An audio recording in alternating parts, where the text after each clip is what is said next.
Let's go!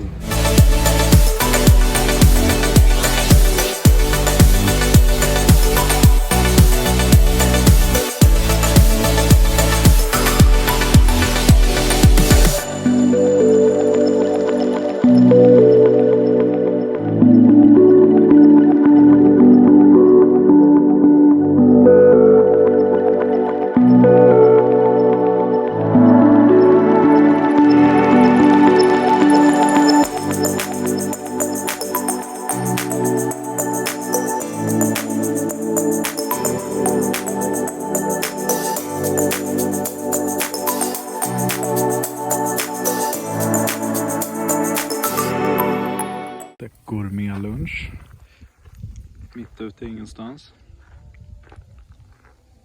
bokstavligt talat. Omärkt väg, körde fel. Det är perfekt, så här vill vi ha det. Mamma.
If this isn't jungle, I don't know what is.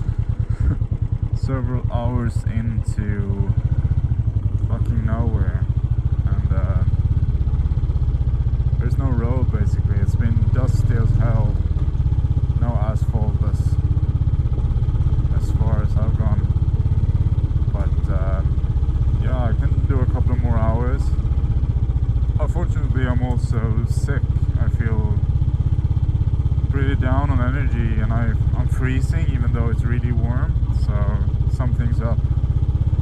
But we'll just keep riding and we'll see when this ends, if there's any villages or something like that. So yeah, let's keep on going, just chugging it. Can't really ride fast at all, so it takes a huge amount of time to get anywhere. Right, Myanmar takes the prize. This is officially the worst road I've ever ridden. It goes on for hours and hours and hours. It's not that it's not concrete or asphalt, it's that it's loose sand. And everyone who knows anything about riding motorcycles know that loose sand is really difficult to navigate, even with an off-road bike. And I do not have an off-road bike, and it does not have off-road tires or off-road suspension or anything in that regard. So this is utterly challenging, to be honest, but it's really fun. But I wish I weren't sick at the same time. It really drains my energy, and I'm having a hard time enjoying it as I would if I were healthy. But I have no choice but to keep at it. Hopefully the gas won't run out. That's my number one concern right now, because obviously there is no gas stations out here, and this tank doesn't hold as much as it looks to be holding. It's maybe 6 liters, and it's not most efficient engine or anything like that, so I'm just holding my thumbs. Maybe I can find someone selling petrol in like a bottle or something. That usually is available sometimes in the middle of nowhere.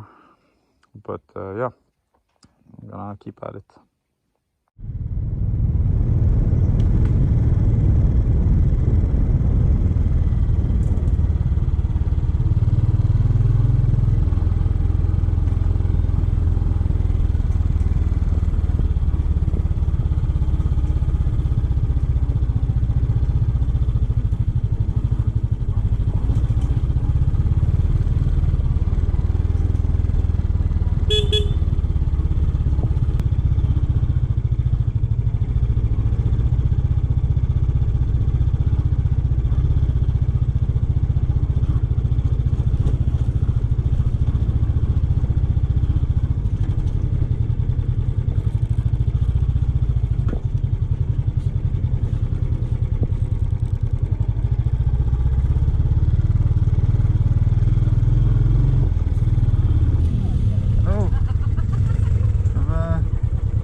Okay, story time.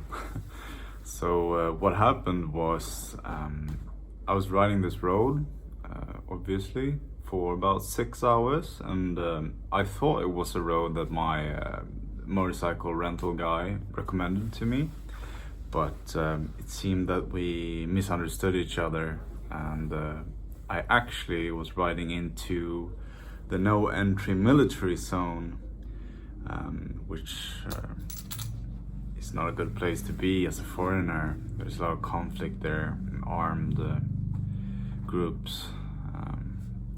So once I got through all that, as you saw, I got to a little village called Hapnapun or something like that.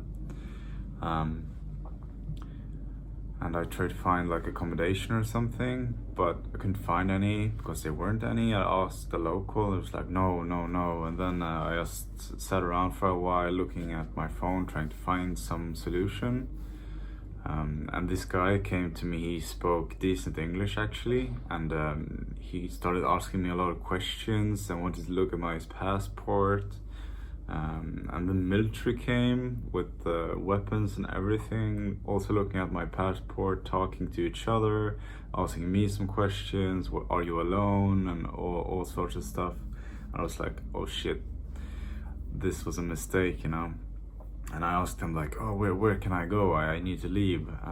Can I go this way? There was like all directions is military zone, so. But they couldn't really see a solution themselves other than calling like the immigration officials, and that would mean a lot of trouble for me. So I think they did me a favor by just giving me my passport, and they said get out, and they turned. So it's like, okay, I'm getting out. So what I did was I rode all the way back another 6 hours to that off-road jungle road So it was 12 hours in the saddle on a very difficult road, but in the end I managed. I got a lot sicker than I was due to the exhaustion, but shit, that was an adventure for sure. Can't call it anything else really. Well, lesson learned, do your research, double confirm everything. 2 months.